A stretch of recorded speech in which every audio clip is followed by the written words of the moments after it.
Doctor Antonio, por favor, ¿puede aceptar desbloquear el micrófono, por favor? No, Gustavo Petro. Ah, ok, perdón. Es que el censurador que usted tiene ahí nunca permite que yo pueda manejar ese micrófono. Pero bueno, gracias, presidente. Con gusto, senador. Voy a tratar de explicar por qué,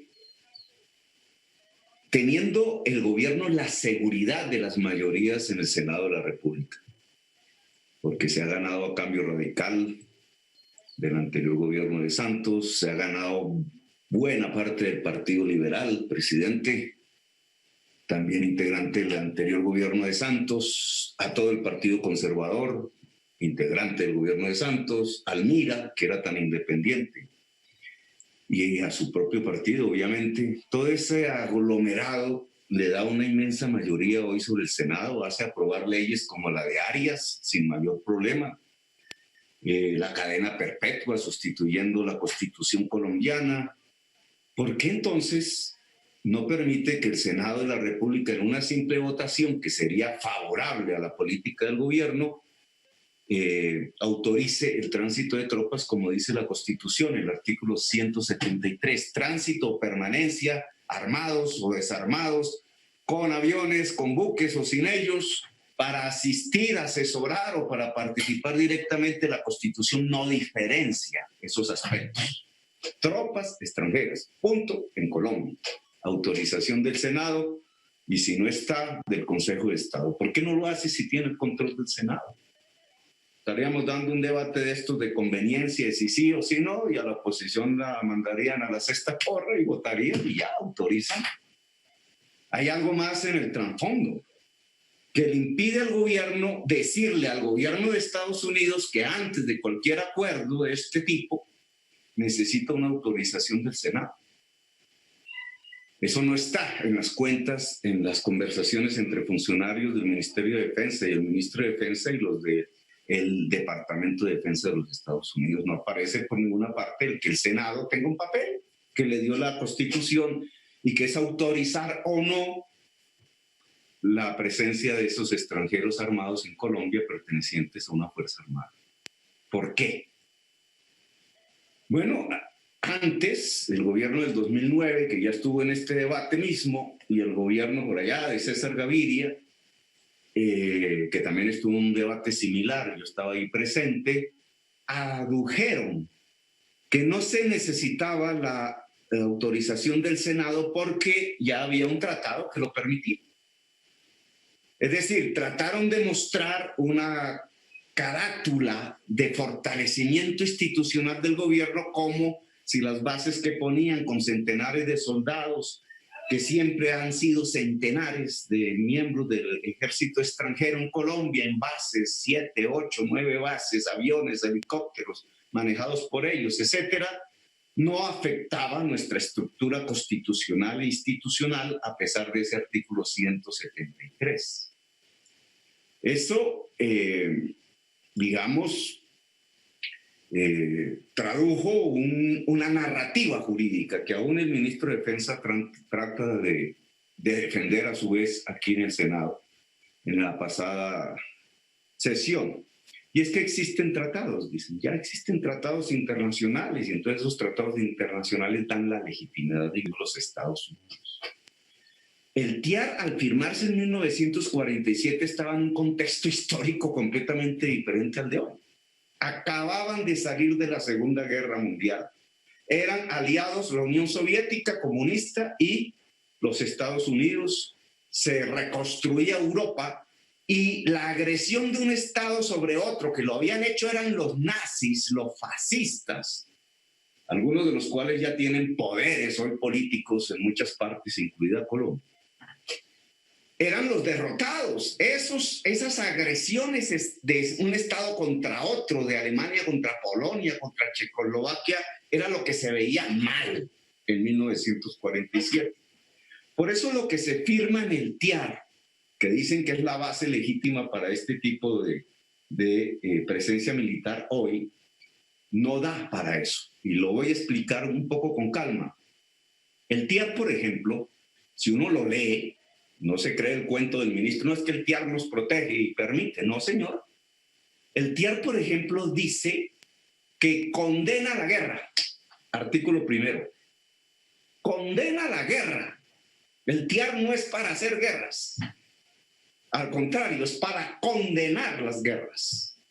Pues acababan de salir de la Segunda Guerra Mundial, por eso lo firmamos en 1947.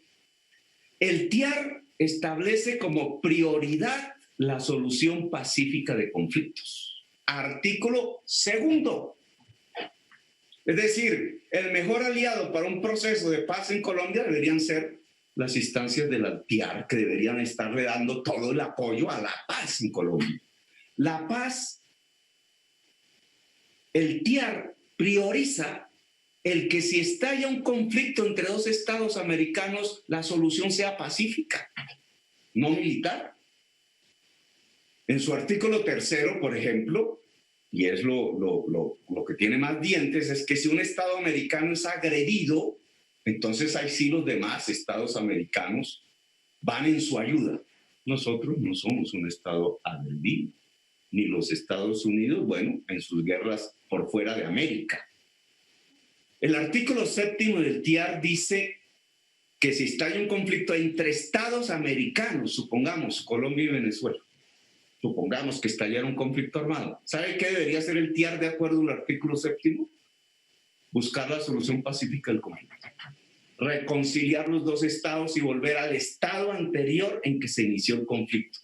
El TIAR no sería para ahondar el conflicto militar entre Colombia y Venezuela si eso sucediese. Al contrario, el TIAR serviría para desactivarlo. Artículo 7 del Tratado Internacional, que es ley de Colombia.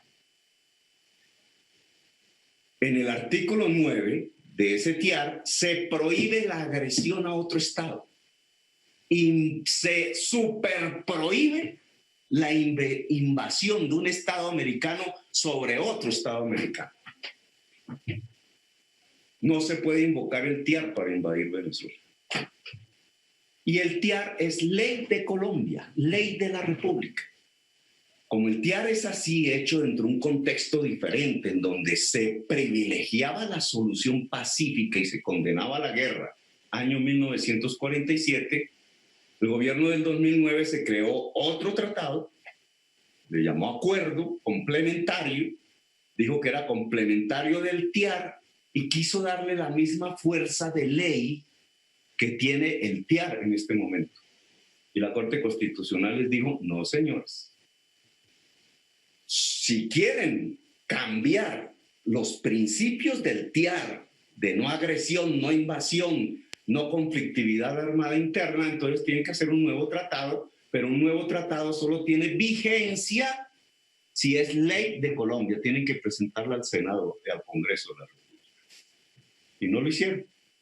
Luego, el acuerdo complementario solo es vigente mientras no contradiga los principios del TIAR. Es decir, los tratados internacionales que ha firmado Colombia con Estados Unidos de tipo militar no permiten ahondar conflictos armados, ni participar en invasiones, ni participar en guerras, ni externas ni internas.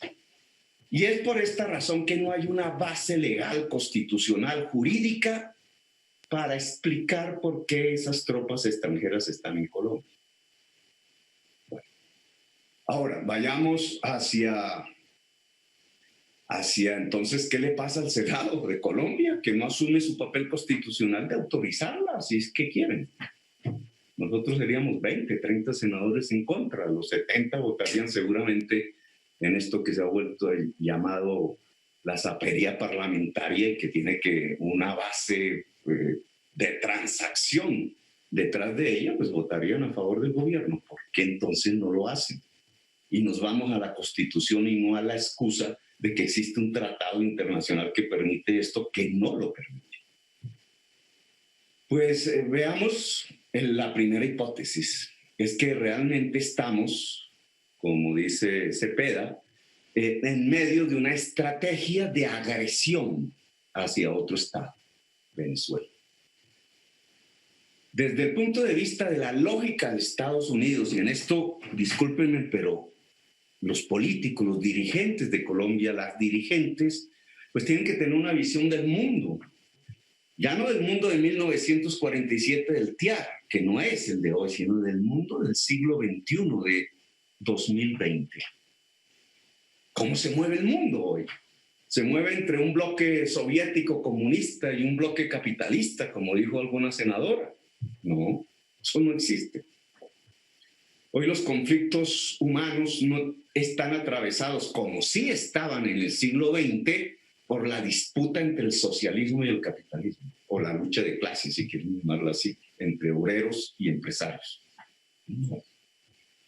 Ese no es un análisis correcto para el mundo contemporáneo. Y tenemos que hacerlo si queremos beneficiar a Colombia y si queremos que Colombia no se vaya a un abismo. Tenemos que entender el mundo, tratar de comprenderlo. Hoy el mundo no está girando en esa órbita. El mundo está girando en una órbita del cual depende la existencia humana, toda. Es peor que 1947. Ya no es el problema de la bomba atómica y de una guerra nuclear entre el bloque rojo y el bloque negro. No. Lo que hoy vivimos es el cuestionamiento de la existencia humana por nuestra propia economía, nuestro consumo y nuestra producción. El cambio climático. El cambio climático es la modificación química de la atmósfera y por tanto del clima en una potencialidad que puede extinguir toda la vida en décadas por el uso intensivo de los combustibles fósiles, petróleo, carbón y gas fundamentalmente, algo del metal. Y entonces tenemos una geopolítica que empieza a moverse alrededor de eso, de una economía vieja, hoy en crisis, con unos poderíos viejos, también en crisis, que tratan de mantener el status quo a través del control de la reserva petrolera, carbonera. Yo lo decía antes, Estados Unidos, que es una de estas sociedades, es más adicta que a la cocaína, a la gasolina. No pueden mantener una forma de vivir que no sea a partir del uso intensivo y por tanto del control de los combustibles fósiles. Así está China, así está Rusia, que es un gran productor de petróleo, y así está Estados Unidos. Por tanto, lo que ha estallado en el mundo es de esta manera vieja de entender lo que es la economía fósil y los poderes fósiles, es el control de las reservas petroleras. Hay otro mundo que resiste a eso, que quiere transitar hacia otro tipo de economía nueva, descarbonizada, sin el petróleo, sin el carbón, que implica el conocimiento, que implica el saber, que implica la energía limpia, los paneles solares, etc. Es el mundo de la resistencia. Pues en la lucha por las reservas petroleras han estallado las guerras todas del siglo XXI. Y Estados Unidos ha sido un protagonista de eso, pero siempre ha tenido como contraparte ya no la Unión Soviética comunista, sino la Rusia petrolera y la China demandante de carbón y de petróleo. Son guerras fósiles, poderosas, destructivas. En medio del camino se han destruido estados y sociedades que han terminado siendo desplazadas por millones y cuyos espacios territoriales hoy son controlados por ejércitos asesinos que bajo banderas religiosas lo que realmente están es usufructuando la riqueza y asesinando a sus poblaciones. Siria, Irak, Libia. Ese es el contexto de hoy. Por tanto, no es un chiste pensar que Estados Unidos quiere controlar las reservas de Venezuela y que por tanto Venezuela, como reacción bajo su régimen, el de Maduro, ha decidido una alianza estratégica con China y con Rusia para entregarle su petróleo. Tenemos dos sociedades petroleras, la venezolana y la colombiana, en crisis.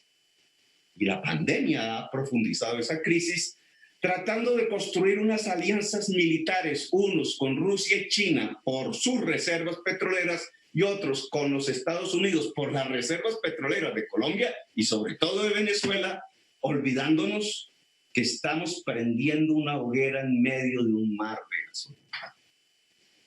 Ante el peligro de lo que se suscitaría en una explosión bélica que terminaría convirtiendo tanto el territorio colombiano, que ya tiene sus ingredientes listos para ello, y el territorio venezolano, en lo mismo que ha sucedido en Siria, Libia e Irak. Es decir, una fragmentación armada y violenta del territorio, con ejércitos privados controlando pozos petroleros y rutas del narcotráfico, matando a la población y ejerciendo el control. A los Estados Unidos eso les importa un comino, mientras el negocio, y así lo dijo Trump explícitamente en sus discursos en Estados Unidos, mientras ese conflicto le entregue el control de reservas petroleras a los Estados Unidos. Punto. Lo demás no importa. 1 millón de muertos en Irak no importa. Los centenares de miles de muertos en Colombia y Venezuela no importarían. Esa es una posibilidad de lo que está pasando. Es la lógica de los Estados Unidos, es la lógica rusa, es la lógica china y es la lógica de unas castas económicas que son adictas a la economía fósil, al petróleo y a la gasolina. Pero hay otra circunstancia que me parece que hay que analizar a fondo aquí. Y es que lo que se muestra no es esa lógica, que sería la brutal y que Naciones Unidas quizás hoy no admitiría. Lo que se encapsula, la realidad, la esencia del problema, que es la lucha por el control del petróleo para los Estados Unidos, no es lo mismo para los colombianos. Habrá algún que otro loco colombiano que esté ahí haciendo así porque se va a quedar con un barril de petróleo. Claro, los señores dueños de bancos estarán viendo cómo se meten al otro país y crean que ganan en una sociedad disuelta y en una sociedad degradada, en un estado que se evapora. Y en una situación como la de Siria y Libia siempre habrán esos ganadores de fortunas y capturas de rentas. Pero yo creo que la forma que se está utilizando para este tipo de estrategia es la lucha antinarcóticos. Y entonces el discurso, la narrativa con que se vende esta presencia cada vez más grande, no son 50, en este año van centenares. La presencia militar en toda la región. En Honduras ya hay 800 militares. En este momento hay un artículo de prensa que dice que los cielos de Honduras están inundados de helicópteros militares de Estados Unidos. Honduras, que es una dictadura, que es así, no atacamos, como la dictadura brasileña, que dio un golpe de Estado, como la boliviana, que dio un golpe de Estado cruento, matando a su población. Pues bien, sirve como excusa para esa instalación militar masiva de armas, tratando de controlar reservas petroleras, la lucha contra el narcotráfico. En realidad a Estados Unidos no le interesa eso. Si ese fuese su interés, la estrategia sería otra, pero no es su interés. Se nos vende como una estrategia antinarcótica, es que nos van a ayudar aquí a luchar contra el narcotráfico. Carreta. Llevamos 40 años de eso.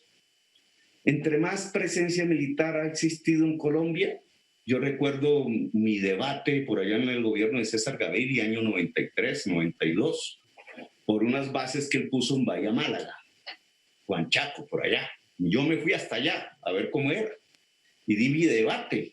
Y la excusa era la misma, es que el TIAR nos protege para hacer eso y la lucha es contra el narcotráfico. Miren, en ese entonces en Nariño no se producía hoja de coca, ni las rutas de exportación de cocaína en los años 92, 93 pasaban por el Pacífico colombiano, salían de Antioquia y de las pistas aéreas que le aprobó la Aeronáutica Civil en lugares urbanos a Pablo Escobar y al Cartel de Cali.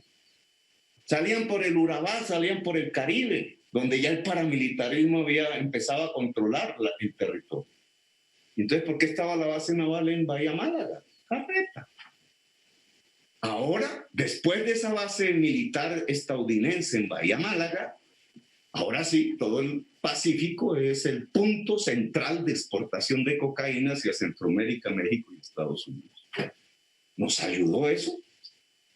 ¿Ayudó en algo a que la sociedad norteamericana dejase de ser adicta a la cocaína en un porcentaje? Se pasó de la cocaína a unas drogas químicas y están matando 60,000 norteamericanos al año, casi similar a la pandemia del virus.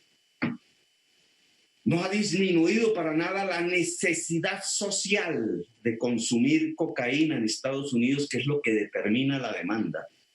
Y muchísimo menos ha destruido las condiciones sociales que permiten la oferta en Colombia de cocaína.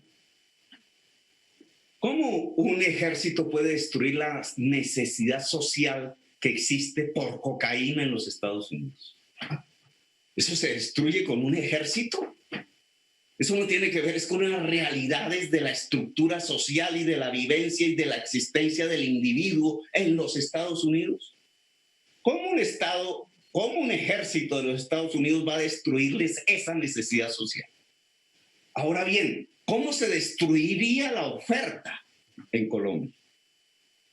Esa oferta en Colombia tiene que ver con unos elementos fundamentales que esta estrategia militar no puede tocar, y no toca, y no le interesa tocar. Por ejemplo, la oferta de cocaína en Colombia tiene que ver, uno, con una alianza estratégica entre el poder político y el narcotráfico. ¿Este ejército la va a romper? Póngame en 10,000 soldados norteamericanos a ver si rompen la alianza política entre las clases y los clanes familiares de la clase política tradicional colombiana en las regiones de Colombia y en Bogotá y en Medellín y en Cali con los narcotraficantes. No. Y es por eso que el Senado no interviene en este tema, porque en parte en el Senado se sienta esa misma clase política. Miren, cuando yo hice debates estos mismos en otras intervenciones militares de Estados Unidos, los principales senadores que salían a atacarme y que decían, es que usted, Petro, está defendiendo a los narcotraficantes porque está impidiendo que las tropas de Estados Unidos lleguen a Colombia a luchar contra esas bandas de forajidos. Casi todos esos senadores fueron los que terminaron presos porque tenían una alianza político-militar con los paramilitares que eran los narcotraficantes. Entre más gritaban en el Senado en contra del narcotráfico, más se abrazaban con el narcotraficante en los clubes, como el Club del Nogal. Más tomaban whisky, más el general se arrodillaba ante las botas del narcotraficante. Más los ministros se arrodillaban, más la política pública de Colombia se amoldaba, más las leyes se hacían.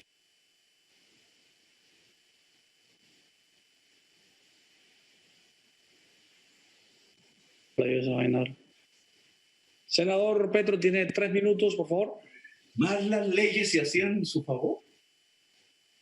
Porque es que la oferta de cocaína se centra en dos aspectos que ningún ejército puede acabar. La alianza política entre clase política tradicional colombiana, que gracias al poder narcotraficante puede controlar poblaciones y votos para poder perpetuarse, para perpetuar el poder y poder seguir concentrando sanguinariamente la riqueza. Esa es la modalidad colombiana de estos tiempos.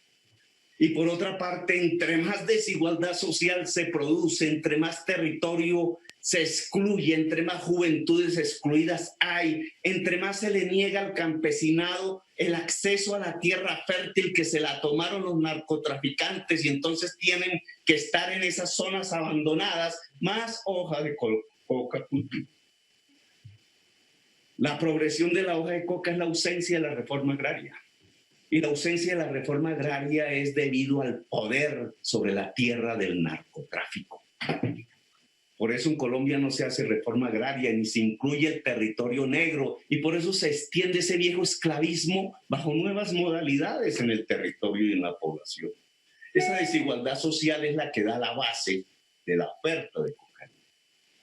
Claro, otra estrategia antinarcóticos haría lo contrario, haría la reforma agraria, rompería la alianza entre políticos y se lo llevaría extraditados y entre generales y narcotraficantes. Pero para eso no se necesita un ejército de Estados Unidos. Y por eso la verdadera estrategia antinarcóticos no pasa por la mente del ejército de los Estados Unidos o del gobernante Trump. Ellos están pensando en el petróleo. Finalizo, presidente, y permítanme. Jugamos ese juego destructivo de llevar a la sociedad colombiana hacia la sociedad siria, libia y iraquí. O pensamos en un camino latinoamericano.